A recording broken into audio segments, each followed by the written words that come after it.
लेकिन राहुल गांधी इस देश के प्रधानमंत्री नहीं हो सकते। मैं विभूषण सिंह बोल रहा हूं। क्यों नहीं हो सकते?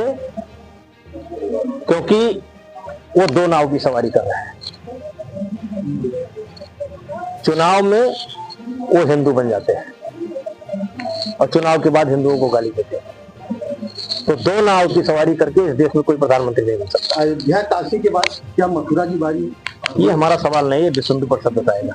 ये हमारा सवाल है। आज किस परिपेक्ष में हम तो भारत थे और किस तरीके से आपने जो है जनता को संबोधित किया?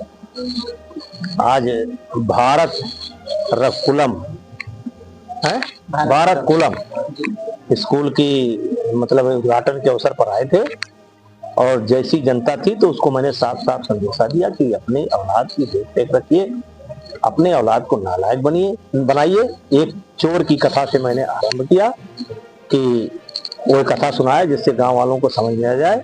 तो आपका स्कूल में नाम लिखा देना ही कर्तव्य नहीं है, फीस जमा कर देना ही कर्तव्य नहीं है। वैसा बच्चा किसके साथ बैठता है, उठता है, क्या खाता है, क्या पीता है, वही मैंने प्रकाश डालने की कोशिश की, जो मेरा निजी अनुभव है। आपने एक मंच से कहा कि मिलावट से सावधान रहे। क्या मानते हैं कि अभी तक केंद्र और राज्य की सरकारों ने मिलावट पर वो काम नहीं किया? मैं अपना काम कर रहा हूँ, सरकार अपना काम कर रही है।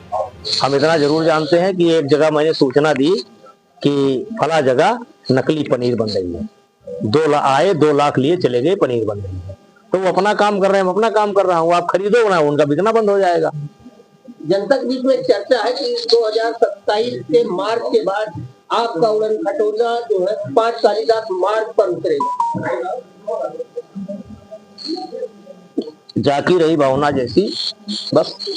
जनभावना का आप सम्मान करते हैं? अगर मैं जनभावना का सम्मान न करता तो 6 बार मैं सांसद बना, मेरी पत्नी सांसद बनी, मेरा बेटा सांसद है। ये आपकी ओर से है, जनभावना से ही। तो ये माना जाए कि 2027 में उड़न खटोला जो जनता चाह रही है कि 5 कालिदास मार्ग पर उतरे। कहाँ है वो जनता जो चाह रही है कि 5 कालिदास पर उतरे? उसको लाइन में लाइए। नहीं, नेता जी, आप 29 में चुनाव लड़ने की बात करें, 2029 में लोकसभा चुनाव लड़ना, लड़ेंगे। आपकी इच्छा है? लड़ेंगे। हाँ, लड़ेंगे। कहाँ से लड़ेंगे? किस दल से? भाजपा? हो सकता है सुल्तानपुर से लड़ जाए, क्या परेशानी है? नहीं कहो, मैं सुल्तानपुर से लड़ जाऊं तो मुझको कुछ वोट मिलेगा कि नहीं मिलेगा? तो भैया मेरे लिए पूरा उत्तर प्रदेश पड़ा है। जब उस समय जो आएगा, जो देखेंगे, वहां लड़ेंगे। भाजपा ही रहेगी पार्टी या किसी और दल या नेता नहीं बना? अभी तो हम भाजपा में है, क्या दिक्कत है आपको? तो हम भविष्य आप बता सकते हैं? 3 साल बाद क्या होने वाला बता सकते हैं? यहाँ से जाऊं क्या हो जाए बता सकते हैं? आपने बड़ी बड़ी पटकनी दी है, तो क्या इस बार भी बड़ी पटकनी देने की तैयारी है? बस क्योंकि मेरे साथ षड्यंत्र हुआ था और उस षड्यंत्र को मैं भूल नहीं पा रहा हूँ। मेरे साथ जीवन में 2 बार षड्यंत्र हुए। एक ये विश्वव्यापी षड्यंत्र था। विश्व में आज तक इतना बड़ा षड्यंत्र किसी के साथ नहीं हुआ जितना बड़ा षड्यंत्र मेरे साथ हुआ। और ये तो आप लोगों की मेहरबानी थी, आपका आशीर्वाद था, मेरे प्रदेश की जनता थी या देश के बाहर की जनता थी कि मैं इस षड्यंत्र से पार निकला। इतना बड़ा षड्यंत्र विश्व में अभी तक किसी के साथ नहीं हुआ। आपके पुत्र का बीच में बयान आया था कि वो भी सांसद बनेंगे, उनके बन जाएंगे। तो दोनों लोग की सीट तो किस चाह नहीं मैं सुरबाला के गहनों में घुसा जाऊंगा। सांसद बनना कोई वो नहीं है कि सांसद बन जाऊंगा तो मैं पर्वत उठा लूंगा।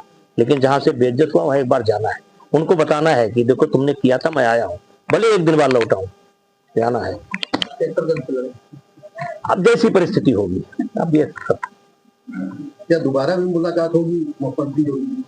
क्यों नहीं, ऐसी उनसे हमारी क्या दूरी है? एक बार नहीं, हो गया। थोड़ा बचपन था, बचपन से कुछ नटखटपन रहता है, हो गया। अब कहा उनसे कोई दुश्मनी थोड़ा है। एकदम बहुत बढ़िया चल रहा है।